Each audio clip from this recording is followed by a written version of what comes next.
Okay, so this is the take two. So this is how God chooses. So that video like already was done like 10 minutes. But then the storage problem happens and that video was cut. So in a way, it was like, okay, no, this is not the right track you are going. So now I will do it, and now the thought process will be completely different. I will say completely different things that I have said in that video. Crazy. And this is the same stuff that I discussed in the video, that out of the two choices, whether you would prefer the previous take or this take, you will be like, both are fine.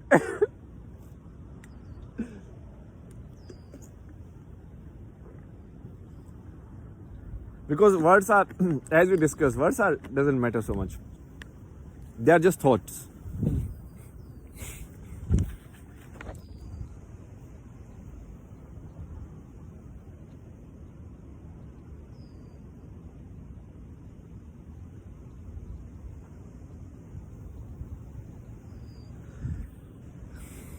So I thought of this will be seventh episode, season 4.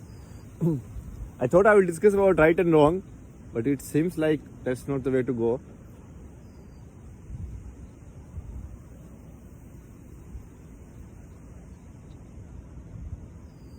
There is no right and wrong. I think most of the people will understand that, right? Right and wrong are very subjective choices.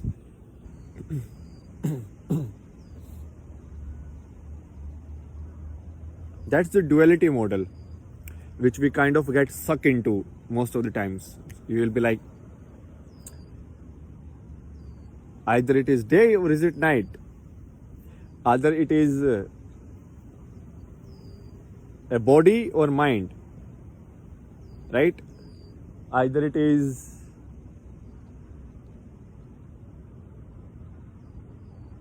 in me or outside me. And answer to all of this is like in between. So I used to answer this question in a very weird way. Like it's like, what is life? Where is life? And even my book, like I've written, is like, so life is not here. Life is neither here. The words that I'm speaking, they are not life. Okay? Then the sound that is falling into your ears right now, what is happening? If you are listening to this video, this sound is falling into your ears, and then it is going into your mind, and it is making sense of it constantly. It's like a machine, it is processing. Okay, give me all this processed data.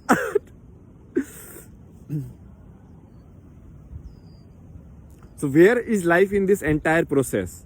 The life lies in the air. It basically, life in between me saying it and you listening it. That's where life lies. Basically, the meaning of these words. So I am saying these words from a certain perspective, like certain background, right? I have certain background of how I look at a tree. I have a certain background of how I look at science, or how I look at reason, or how I look at like human beings. But certain people, the same word, if I say human, they might mean it very differently. And all of that is very dependent on the culture you are growing in.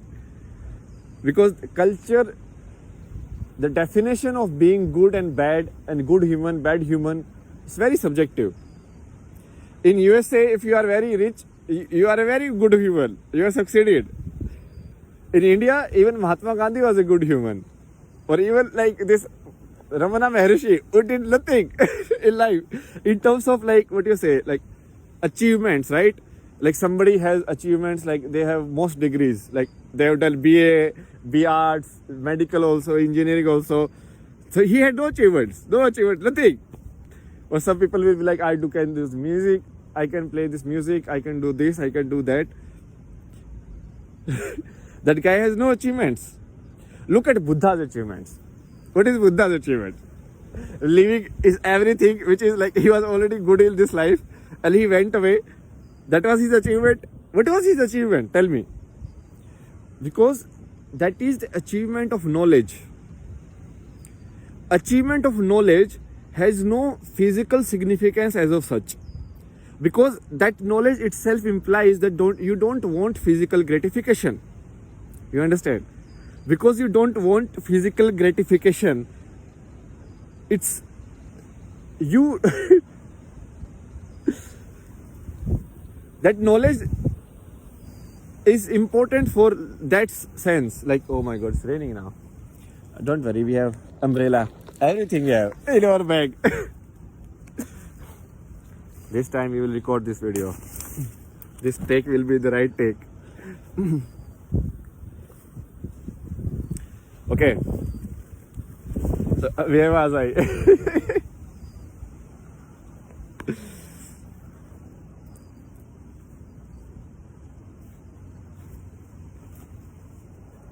Achievements, physical, right?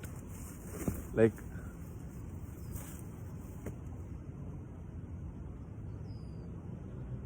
what are my achievements in making these videos and putting there? I'm not doing it to earn money. I'm not doing it to earn views also. I'm not doing it to earn fame also. What is my achievement? No achievements. Just a stupid person like blabbering. Because this is, you don't understand. The most important stuff, knowledge is the most important tenet of human existence.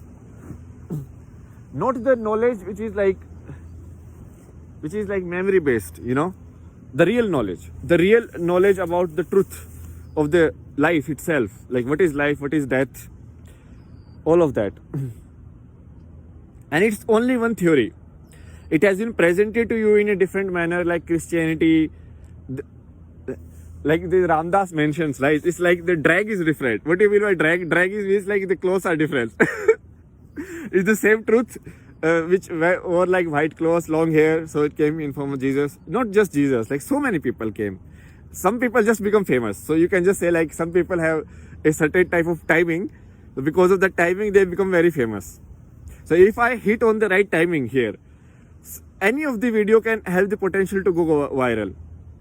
So I will become famous. Even though the stuff I am saying, like everybody is saying the same stuff. Ramana Maharshi is saying the same stuff. Sadhguru is saying the same stuff. This, so many. Even this guy like Yoganand Paramhans, he is saying the same stuff. That Swami Vivekanand, he is saying the same stuff. And these are all I have read. Ramkrishna Paramahansa I have not read, but Swami Vivekananda I have read. I have read like, okay, this guy is making sense, okay? And Ramana Maharshi, I also have heard his answers. Like, only a person who understands it can answer like that. That is clear.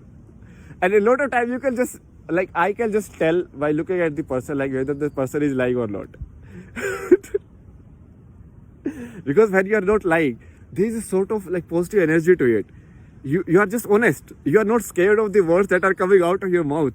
So the words are coming with so much more flexibility, and the audience can feel that this person is not thinking. He is just blabbering.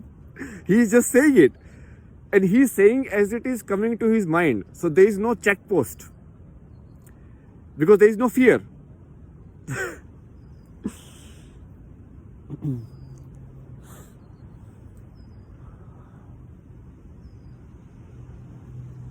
What a beautiful sunset. Look at that. Ah. Look at the clouds. Crazy. See, I will miss even this simple place like this. Because I come here, I'm in attuned to the sound of the birds here. And I'm very much like recognize the shape of the trees. Like, okay, like this tree. And every day, mostly every day I come here to watch the sunset. And every day it's beautiful. Like, amazing.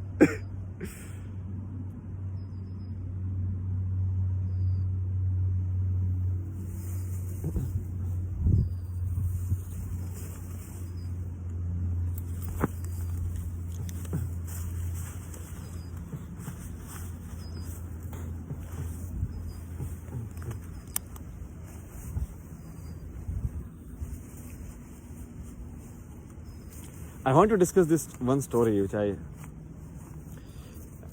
don't remember the name of the person, but it is someone in the Plum Village Foundation, okay? And she was giving this talk about basically their philosophy on which they are kind of like rebuilding itself, like. But the story was what kind of like what struck me, and it was like I was like, wow, that observation, you are right on. Like whenever I see someone having like that kind of observation, I am like, you are right on, keep going, don't stop. you are onto something here. So that woman, like, so it's like a Zen Buddhist monk, right? So very peaceful, and she talks about like they were. I think they were using some earth's ground for farming, and she was like, we cleaned everything, and the earth was, we put new soil. But when we were like raising trees, so they're like the mustard plants came out. And I wondered, like this lawn has been left like that for so long. There were no mustard plants, okay? And now I cleaned it. I just moved the soil like upside down, and somehow the seeds that were stored in the earth, they found a certain kind of resonance, or they found a right kind of environment, and they started growing. And it is magical in a sense that what this earth holds, like how many different seeds are inside this earth, which can just grow by itself. Like maybe there is a like apple tree waiting to be grown here, somewhere else. Who knows? You know, it's crazy. It's like the mystery of all of it, like how it is happening in the real physical environment. It's crazy. And that's it. That's one of the indications, like the observation, like what those people see in certain words, how they speak about it, how they go about it, when they are posing, are they slightly afraid, are they not afraid, can they stop and be comfortable. So sometimes you are at this higher level of frequency. That happens when you are like angry or agitated. So you just want to keep talking, you want to keep saying. So it feels like something is coming out. It's like you are vomiting, right? Vomiting words. And it can happen both in the negative and positive way.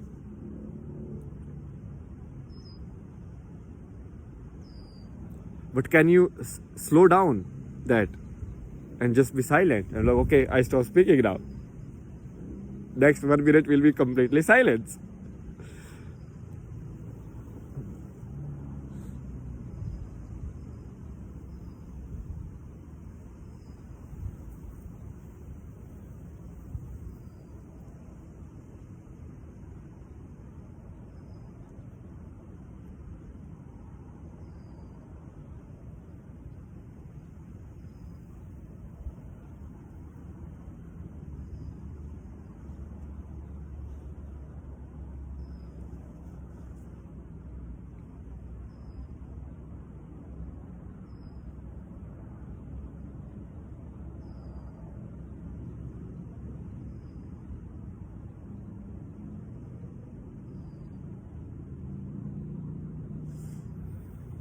Something like this, you know.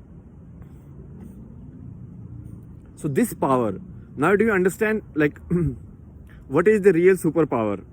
The real superpower is you just had a fight with someone and then you can just sit like that, because the thoughts will be rushing through your mind like crazy. Or someone informed you like something tragic happened, and the thoughts will be like rushing through your mind. You'll be like, no, why is this happening, all of that. Like you're caught in that story. You're caught in that story. Can you let go at any time? This control. Can science do it? Can any of these big billionaire businessmen, can they do it?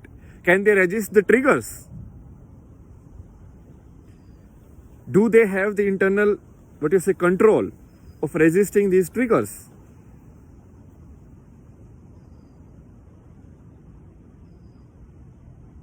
Because to be silenced requires a lot of effort. Because speaking is so easy to communicate. The most of the time you will be like